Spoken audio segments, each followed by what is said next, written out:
Hello दोस्तों, स्वागत है आपका मेरे चैनल रजनी ब्लॉग में। कैसे हैं आप लोग? उम्मीद करती हूँ आप लोग स्वस्थ होंगे, मस्त होंगे। और आ गई मैं आपके सामने अपना एक नया ब्लॉग लेकर। तो आज मौसम ना फिर से हल्का हल्का ठंडा सा हो गया है। बहुत ज़्यादा हवा चल रही है इस समय और ठंड भी लग रही है। धूप, हल्की हल्की धूप निकल रही है। बिल्कुल धुंध जैसा मौसम हो रखा है। एक दिन धूप हो रही है, एक दिन ठंड हो रही है। पता नहीं कब मौसम अच्छे से खुलेगा। और ऐसा लगता नहीं है कि इतनी जल्दी अभी ठंड जाएगी। मार्च आने वाला है और फरवरी तो सारा ऐसे ही चले गया है। और मेरे यहाँ पे करी पत्ता में ना नए नए पत्ते भी आ चुके हैं। तो बीच में इसके पत्ते ना बहुत ज़्यादा झड़ गए थे, तो मैंने सोचा था कि अब ये ख़राब हो गया है, लेकिन फिर से इसमें पत्ते आ गए हैं।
कल शाम को भी यहाँ बंदर आया और बंदर ने देखो सारे ये खा दिए।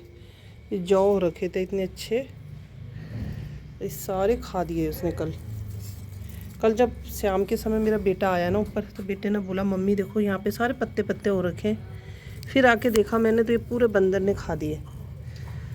और इसमें भी लग रखे थे, देखो इसमें कितने अच्छे हो रखे जौ। इसका एक दो के ये खा दिए। अब उसको आदत पड़ गई ना, उसने देख लिया। अब मुझे लगता है देखो यहाँ पे कितने अच्छे हो रखे ये। पता नहीं ये रहने भी देगा कि नहीं। जौ है या गेहूँ है, पता नहीं क्या है ये। गेहूँ लग रहे मुझे तो, ये गेहूँ की बालियाँ। इसमें भी अपने आप ही हुए हैं। मैं इसको पीछे को कर देती हूँ, पता नहीं शाम को भी आएगा फिर। ये देखो कितने इसमें ना, इसमें भी थे, सब खा दिए उसने। तो पीछे कर देते हैं। करी पत्ता में भी ना देखो पत्ते आने लग गए। पुराने पत्ते सारे झड़ गए। ये बीच में ना मेरा ये लेमन ग्रास पूरा सूख गया था। मुझे था ही नहीं कि ये दोबारा हरा होगा, और फिर से हरा भरा हो गया। अच्छा लगता है, ये खुशबू कितनी अच्छी आती है इससे। अभी भी कुछ पत्ते थोड़ा सा इसके सूख रहे हैं ना, क्योंकि गर्मी हो गई है आजकल। तो रोज़ ही पानी डालना पड़ रहा है गमलों में, नहीं तो गमले सूख जा रहे हैं। और ये फूल भी हो गया अब।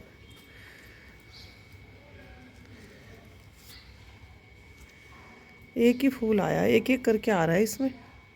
तो सारे काम निपटाने के बाद शाम के 4:30 बजे मैं आ गई थी छत में। और यहाँ पे लेके आई थी मैं लेमन टी अपने बेटे के लिए और अपने लिए। फिर यहाँ पे बीच में हरे भरे गमलों के सामने बैठकर सुकून से एक कप लेमन टी मिल जाए तो सारे दिन की जितनी थकावट है सब दूर हो जाती है। सब लोग मुझे कहते हैं कि तेरे को काम बहुत ज़्यादा बढ़ गया है, तेरे पे बर्डन बढ़ गया है, बड़ा घर हो गया है। घर तो मेरा इतना बड़ा नहीं है, पर हाँ काम थोड़ा ज़्यादा बढ़ गया है। ये फर्स्ट फ्लोर सेकंड फ्लोर में सफाई करना होता है, लेकिन अगर मैनेज करो तो सब हो जाता है। बस आपको डिसाइड करना होता है कि आपने किस दिन क्या सफाई करनी है, किस दिन कौन सा एरिया को साफ़ रखना है।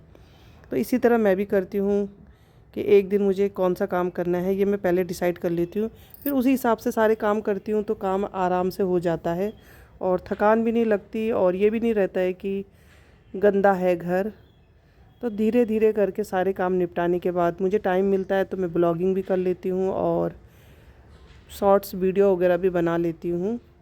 आजकल गेस्ट वगैरह भी आ ही जाते हैं घर पे। अभी 2-3 दिन से तो वैसे कोई आया नहीं है, लेकिन बीच में जब बिस्टी जी की तबीयत ख़राब थी तो कंटिन्यू 2 से 3 गेस्ट आ ही जाते थे, तो टाइम थोड़ा सा उस समय में बिजी हो जाती थी।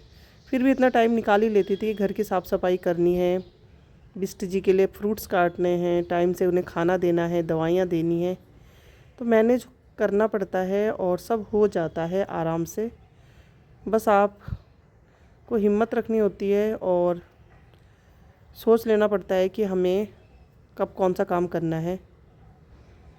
काम तो इतना बड़ा चैलेंज नहीं होता है, बट लाइफ में कभी कभी कुछ प्रॉब्लम्स ऐसी आ जाती है जिसको फेस करने में थोड़ा डिफ़िकल्टी आती है।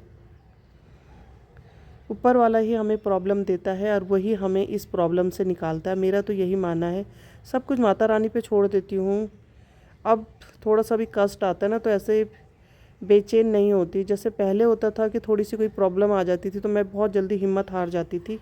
अब तो ऐसा लगता है जैसे कि प्रॉब्लम झेलते झेलते ना आदत सी हो गई है और हम आखिर उससे निकल ही जाते हैं।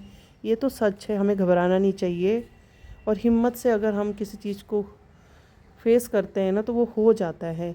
जिस भगवान ने हमें ये जीवन दिया है वही हमें दुख देता है, वही हमें सुख देता है, वही हमें परेशानी देता है और वही हमें इस परेशानी से निकालने का रास्ता भी देता है। मेरा तो यही मानना है। और हाँ, ये ज़रूर होता है कि जब कोई प्रॉब्लम आती है तो आप बिल्कुल निराश हो जाते हैं, बट नहीं, मेरा जो माता रानी पे विश्वास है वही मुझे हर प्रॉब्लम से निकालती है। उसने मुझे बहुत ज़्यादा दिया है। मेरे को ऐसा लगता है कि माता रानी ने मुझे जो दिया है तो वो हमेशा ऐसा लगता है वो साथ में मेरे है। हर कष्ट में, हर मुसीबत में, हर सुख में, हर दुख में वो मेरे साथ रहती है। मेरा अपनी ये सोच है। और सच में भगवान पे भरोसा रखो तो माता रानी ज़रूर आपकी रक्षा भी करती है और आपको उस मुसीबत से निकालती है। ये तो सभी जानते हैं कि जब एक रास्ता बंद होता है तो आपके लिए 100 दरवाजे खुलते हैं। तो शायद भगवान को पता होता है कि हमारे लिए क्या अच्छा है, क्या अच्छा नहीं है। हाँ, हम उस समय थोड़ी सी हिम्मत ज़रूर हारते हैं। हमें लगता है कि सब कुछ ख़राब हो गया है, सब रास्ते बंद हो गए हैं, भगवान ने हमारे लिए ऐसा क्यों किया। सभी के मन में मेरे ख्याल से ये सवाल ज़रूर उठता है। और सभी को पता है कि भगवान जो हमें देते हैं वो हमारे लिए सही होता है, चाहे दुख हो चाहे सुख हो। हम जो चाहते हैं वो तो होता नहीं है।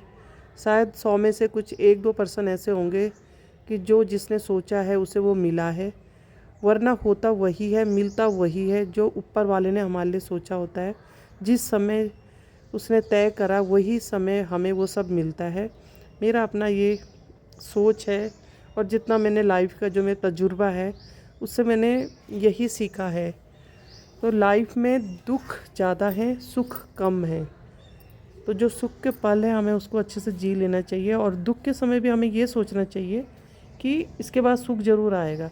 जितनी परेशानी और जितना दुख मिलता है ना हमें, भगवान उसके बाद हमारे लिए अच्छा रखता है, खुशियाँ भी दुगनी रखता है। ये मैंने अपने लाइफ के जो एक्सपीरियंस था, मेरे 30 साल की जो मेरी शादी की लाइफ मैंने जी है, उसमें मैंने यही देखा है कि दुख के बाद जो सुख मिलता है ना उसका अपना ही अलग अनुभव होता है। और सच में कह रही हूँ अपने पर्सनल एक्सपीरियंस से कि भगवान हमारे लिए अच्छा ही करता है। जो भी हमारे साथ होता है उसमें हमारी भलाई होती है। तो उम्मीद करती हूँ आपको मेरा ये छोटा सा ब्लॉग पसंद आया होगा और अगर पसंद आए तो लाइक करना, सब्सक्राइब करना, कमेंट करके बताना कैसा लगा। मिलती हूँ मैं आपसे अपने अगले ब्लॉग में, तब तक के लिए बाय बाय।